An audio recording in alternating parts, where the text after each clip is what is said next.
안녕하세요. 매일 아침 말씀 묵상 교과 연구에 오신 여러분을 진심으로 환영합니다. 제4과 예수가 메시아이심을 말하는 정인들. 일요일 소지 침례 요한의 정언, 월요일 하나님의 어린 양, 화요일 요한의 두 제자, 수요일 빌립과 나다나엘, 목요일 니고데모의 정언. 예수님이 메시아이심을 말하는 수많은 정인들을 우리는 신약 성경 속에서 만날 수 있습니다. 우리는 그 가운데 대표적인 사람 침례 요한, 요한의 두 제자 빌립과 나다나엘, 니고데모의 정언을 들어보도록 하겠습니다. 기억절. 예수께서 대답하여 이르시되 진실로 진실로 내게 이르노니 사람이 거듭나지 아니하면 하나님의 나라를 볼 수 없느니라. 토의할 질문. 예수님이 그대 개인에게는 어떤 분이신가? 예수님이 메시아이심을 증거하는 증거는 무엇인가? 구약의 메시아적 예언들이 예수님의 생애에 어떻게 성취되었는가? 유대인들이 예루살렘에서 제사장들과 레위인들을 요한에게 보내어 내가 누구냐 물을 때에 요한의 증언이 이러하니라.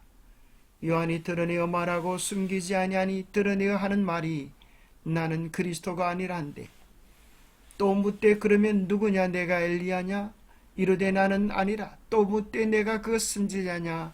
대답하되 아니라. 또 말하되 누구냐? 우리를 보낸 이들에게 대답하게 하라. 너는 내게 대하여 무엇이라느냐?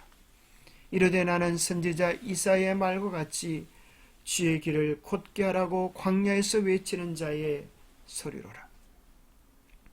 침례 요한은 온 생애를 메시아의 오심을 위하여 준비했고 메시아를 나타내는 일을 위하여 그의 생명을 바칩니다. 그는 광야에서 복음을 외치며 사람들의 관심과 주의를 끕니다. 무수히 많은 사람들이 와서 궁금해하는 질문을 던집니다. 네가 그리스도냐? 나는 아니라고 말합니다. 그러면 너는 도대체 누구냐? 나는 선지자 이사야의 말과 같이 주의 길을 곧게 하라고 광야에서 외치는 자의 소리라고 자기의 정체성을 선포합니다. 그가 인용했던 이사야서의 말씀은 이사야 40장 3절의 말씀입니다. 외치는 자의 소리여 이르되 너희는 광야에서 여호와의 길을 예비하라. 사막에서 우리 하나님의 대로를 평탄케 하라라고 하는 말씀의 성취였습니다.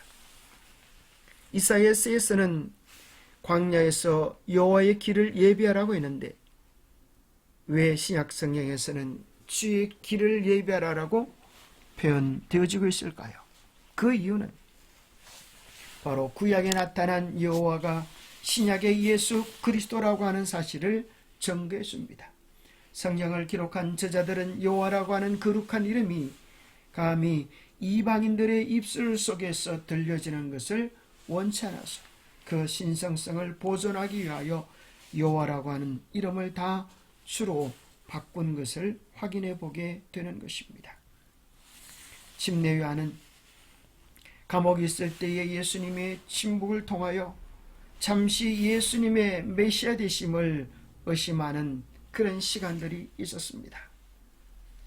거기에 대한 확실한 답변을 얻기 위하여 그는 그의 제자들을 예수님께 보내어 여쭙니다.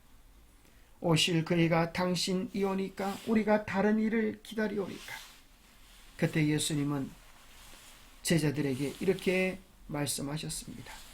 너희는 가서 듣고 보는 것을 요한에게 알리라.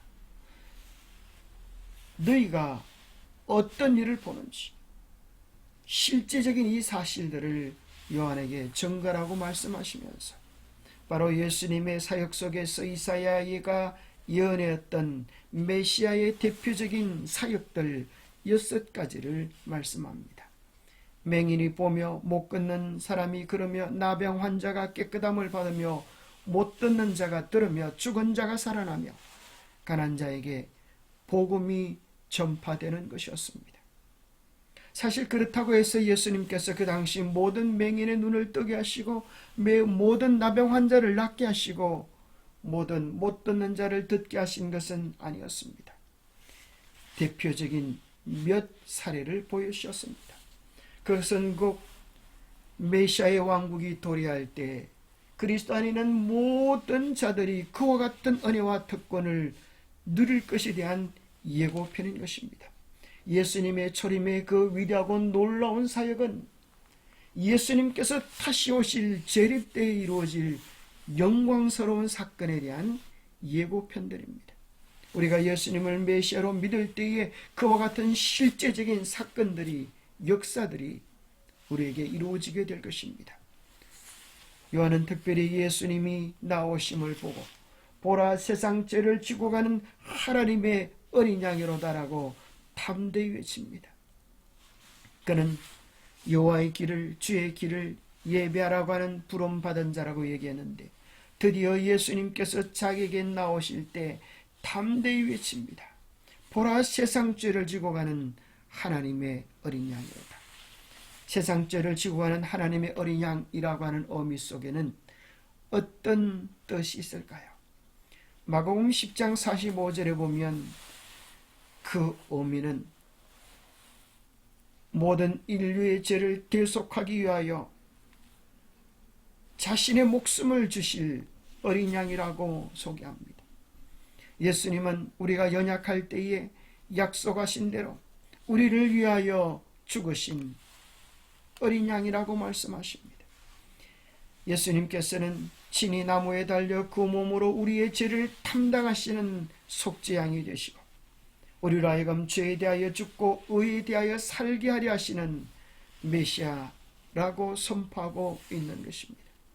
어린 양의 그 놀랍고 깊은 의미는 창세기 3장 15절에서 만나게 됩니다. 그리고 그 내용은 창세기 2장 17절에 근거되어 있습니다. 하나님은 선악을 알게 하는 나무의 열매는 먹지 말라, 내가 먹는 날에는 반드시 죽으리라 하셨습니다. 그런데 선악을 알게 하는 나무의 실과를 먹은 그날 아담과 하와는 죽지 않았습니다.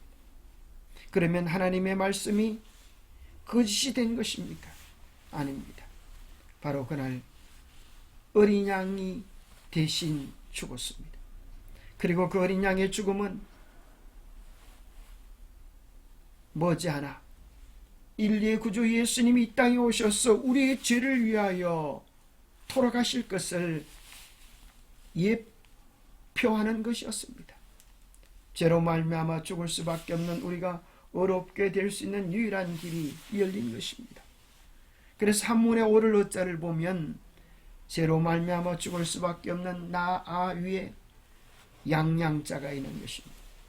나를 위하여 대신 죽으신 예수 그리스도 어린 양이신 예수님을 우리의 개인의 구주로 받아들일 때 우리는 하나님 앞에 의롭다 하심을 선포받을 수 있는 것입니다.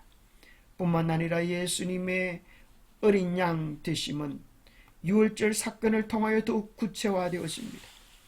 유월절에 그 심판의 날에 구원받을 수 있는 유일한 방법이 이것이었습니다. 그것은 세 단계로 이루어져 있는데, 첫 번째는 양을 잡는 일이요, 두 번째는 양의 피를 문술주와 임방에 바르는 일이요, 세 번째는 그 집을 떠나지 않는 일입니다. 그것은 오늘 우리들과 어떤 관련성이 있습니까? 첫 번째, 예수님은 어린 양이 되셔서 십자가의 인류의 죄를 위하여 죽으셨습니다. 그러나 그것이 우리의 구원을 확정해 주는 것은 아닙니다. 예수 그리스도의 피를 문설주와 임방에 바르듯 우리의 마음에 예수 그리스도의 보혈을 바르고 예수 그리스도를 우리의 개인의 구주로 영접할 필요가 있는 것입니다. 그리고 세 번째는 그 예수님의 피가 발려진 집을 떠나지 않은 것처럼 예수님 안에서 말씀 안에서 떠나지 않는 삶을 사는 것입니다. 예수님 오실 때까지 예수님 안에 사는 삶, 주님을 내 마음의 구주로 모시고 사는 삶을 이야기하는 것입니다. 요한일서 5장 12절에는 그러하기에 아들이 있는 자는 생명이 있고 하나님의 아들이 없는 자에게는 생명이 없다라고 선언해 주고 있는 것입니다. 화열소지 요한이 예수님을 보고 보라 하나님의 어린 양이로다 라고 선포할 때에 요한의 두 제자가 그의 말을 듣고 예수님을 따르게 됩니다. 예수님께서 그들을 보시고 무엇을 구하느냐라고 묻습니다. 흔히 무엇을 구하느냐라고 물으면 네, 제가 무엇을 구합니다라고 답변해야 될 텐데 그들은 랍비여 어디 계십니까? 그렇게 답을 합니다. 그것은 무슨 말입니까? 우리가 당신이 어디에 계신지를 알고 당신을 따라가며 당신과 함께 있기를 원합니다. 곧 당신의 제자가 되기를 원합니다라는 그런 뜻이었을 것입니다. 그들이 예수님과 더불어 함께 모였을 때 드디어 예수님이 메시아 되심을 확증하고 자기들이 보고 듣고 경험한 그 놀라운 사실들을 자기 안에만 감출 수가 없어서 그 제자 중에 하나인 안드레가 그의 형제 시몬 베드로를 찾아가서 말합니다. 우리가 메시아를 만났다 하면서 그의 형 베드로를 예수님께로 데리고 올 때 예수님은 베드로를 보고 요한의 아들 시몬아 내가 장차 요한의 아들 시몬아 내 장차 개발하리라 말씀하셨습니다. 교회를 위한 큰 기둥이 될 것을 예수님은 미리 내어다 보셨습니다. 또 그와 같이 예수님을 따라갔던 두 제자는 요한과 안드레였는데 요한은 그의 형제 야고보를 안드레는 그의 형제 베드로를 모두가 다 그들 속에 있는 기쁨을 감추지 못해서 그의 형제들에게 복음을 전하는 것으로 그들이 받은 은혜가 나타나게 됩니다. 마찬가지로 그리스도의 사랑이 마음속에 있으면 마치 좋은 향기 같아서 아무도 그것을 숨길 수 없는 것입니다.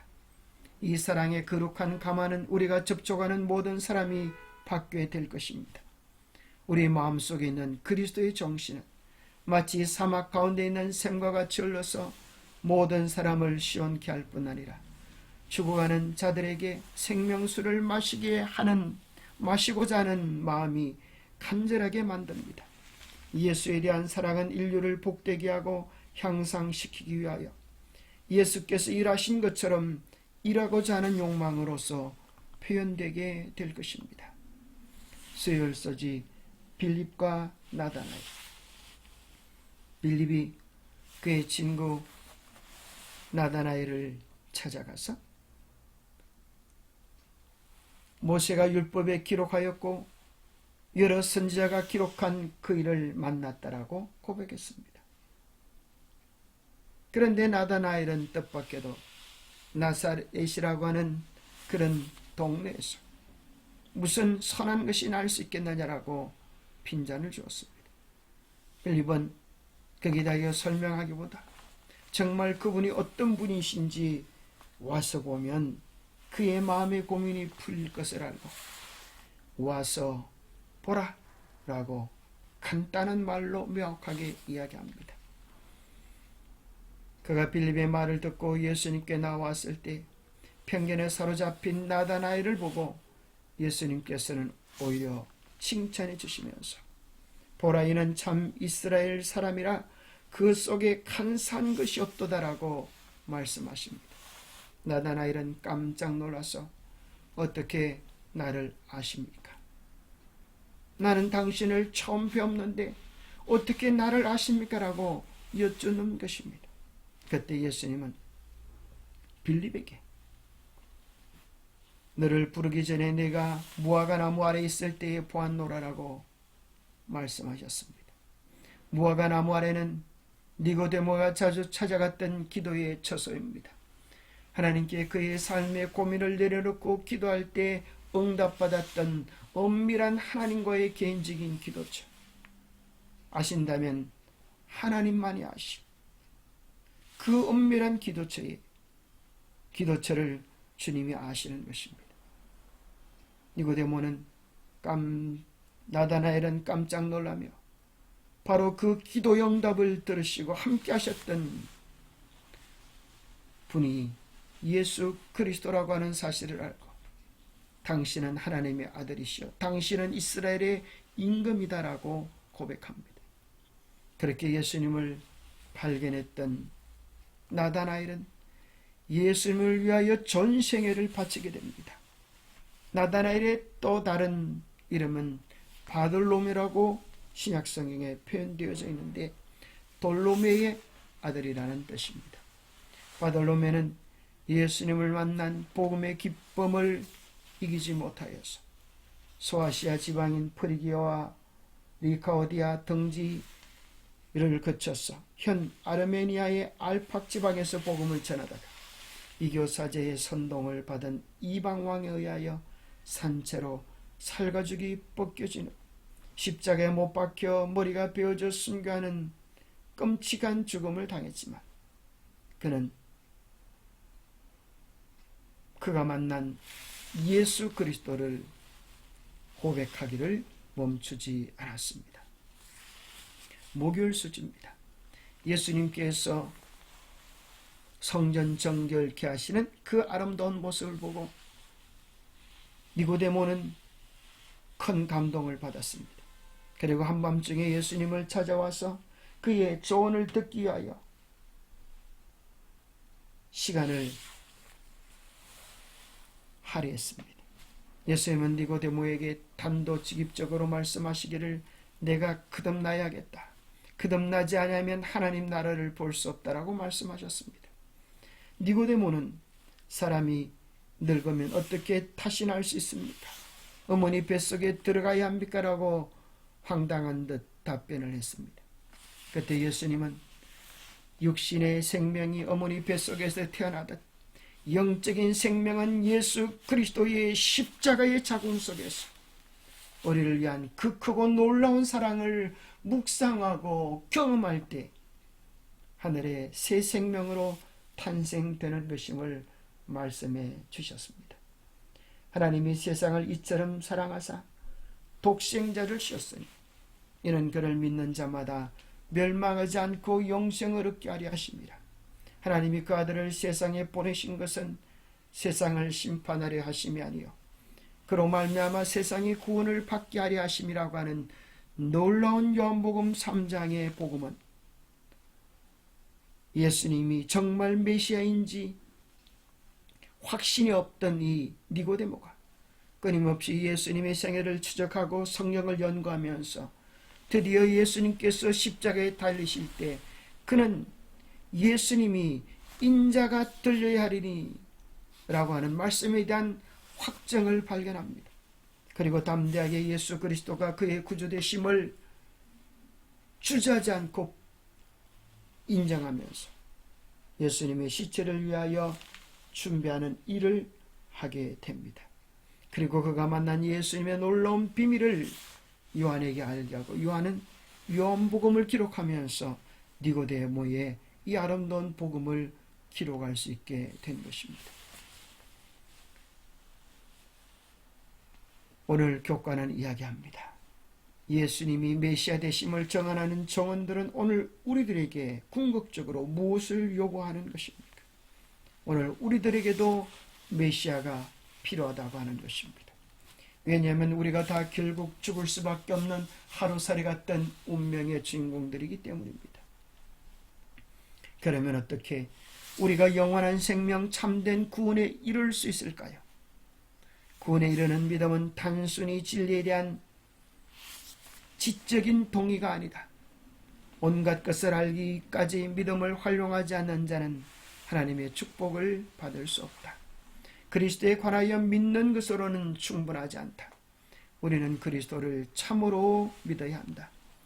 우리에게 유익을 주는 유일한 믿음, 곧 그리스도를 개인의 구주로 믿는 것, 곧 그리스도의 공로를 우리들 자신의 것으로 삼는 믿음이다. 많은 사람들은 믿음을 한 의견으로 여긴다.